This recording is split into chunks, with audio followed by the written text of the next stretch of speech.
So you've used Ozempic and Wegovy to lose weight, but now you're worried of stopping the medication and getting all that weight back on. Hi guys, it's Dr. Kid here, and in this video I'm going to go through 4 tips and techniques that my patients have successfully used to maintain their weight when they come off Ozempic. Tip number 1, develop habits by creating an environment for weight loss.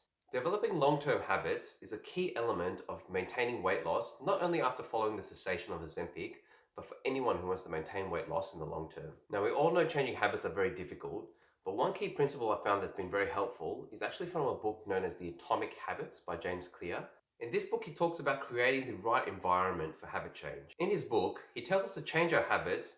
You should not focus on just a specific goal, like I want to lose X amount of weight, or just try harder. Rather, what he tells us to focus on is create systems in our environment that make good habits easier to do and bad habits harder to do. So to give you an example of what I mean by this, I'm going to give you some examples that you can do right now to your environment to make it harder to perpetuate bad habits. Delete all the food delivery apps off your phone right now.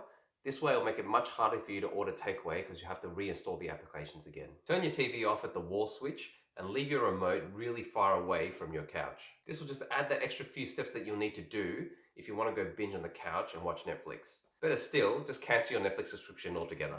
Also, throw away all sugary food and junk food from your house right now and make sure that you don't buy anymore. If it's not in your house, it makes it much more difficult to eat. Now you can also make environmental changes that make good habits easier to do. For example, if you like to go to the gym for exercise, make sure that the gym that you go to is really close to your house or work so there's little resistance on going there. Also, something you can do right now, you can prepare a few sets of gym gear and either leave it at your door or in your car. Therefore, when you're about to go to the gym, there's just one less resistance step to go into the gym. Another environmental thing you can do right now is to actually do some meal preparation for the week. Therefore, if you need to eat something during the week, you have some healthy food that's all ready to go for you. Another tip is if you have some spare cash, you can sign up for some food delivery companies that deliver healthy food directly to your door. That way it's all ready to go and it takes minimal effort if you want to eat some healthy food. So hopefully this gives you a good idea of what I mean by environmental change.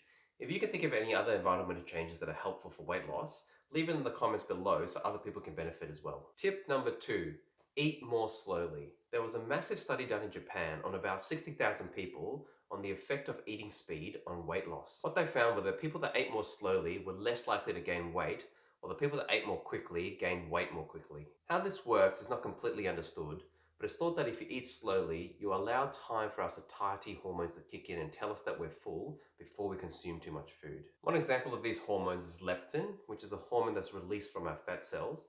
And this is the hormone that signals our brain, particularly in an area called the hypothalamus, that we're full and to stop eating. The idea that eating speed affects weight gain is also consistent when we watch videos on people that eat large amount of food in eating challenges. Usually in these challenges, you see them eat extremely quickly and this allows them to consume large amounts of food. So next time that you're going to eat, make sure that you take your time. It might actually help you lose weight and you don't even have to change what you're eating. By the way guys, if you're finding this information helpful, make sure that you like and subscribe so I know that it helps you and I'll make more content like this. Tip number 3, wean the medication slowly. Semaglutide, which is the active ingredient in Ozempic and Wegovy, helps with weight loss by suppressing your appetite.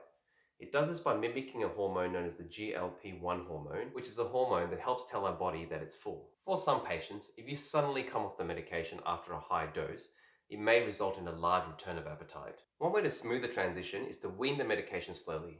To give you an example, if you're taking Ozempic 1 milligram, you can go down to 0.5 milligrams weekly for 4 weeks, and then go down to 0.25 milligrams weekly for 4 weeks. And then I would go down to 0.25 milligrams fortnightly for 8 weeks. This will allow you time to acclimatize to the changes in appetite. Tip number 4, embrace intermittent fasting.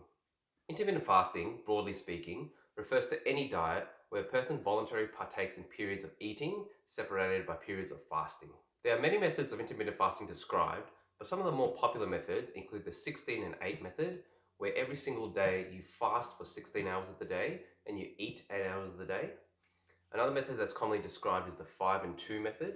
This is where you could eat normally for 5 days of the week, but you fast for 2 days of the week, but in those 2 days you can actually eat between 500 to 600 calories. Regardless of what fasting method you use, one of the key ways intermittent fasting helps us lose weight is that it gives our body time to burn fat. Normally when we eat food, our body has to store some of it to use for energy later. Two of the key stores of energy in our body are glycogen and fat.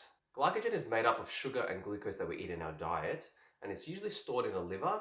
A little bit is also stored in muscle in our body as well. When we start fasting, our body actually goes for the glycogen stores first and uses that up for energy. However, with prolonged fasting, our glycogen stores will become depleted and the body has to look for another source for energy. This is when your body will start burning fat through a process called ketosis. This is why fasting is so important, because if you're eating 3 meals a day plus snacks, you're not leaving enough time to fast for the body to get through those glycogen stores and start burning the fat. So this is why I encourage patients to embrace fasting, and I do see patients that can stick to long periods of intermittent fasting maintain their weight loss. So they're my 4 tips of how to prevent weight gain after stopping Ozempic or Wegovy, which honestly is not too dissimilar to a video that would just be about weight loss in the long term. If you found it helpful, don't forget to like and subscribe. It really helped me out a lot, and I'll see you in the next video.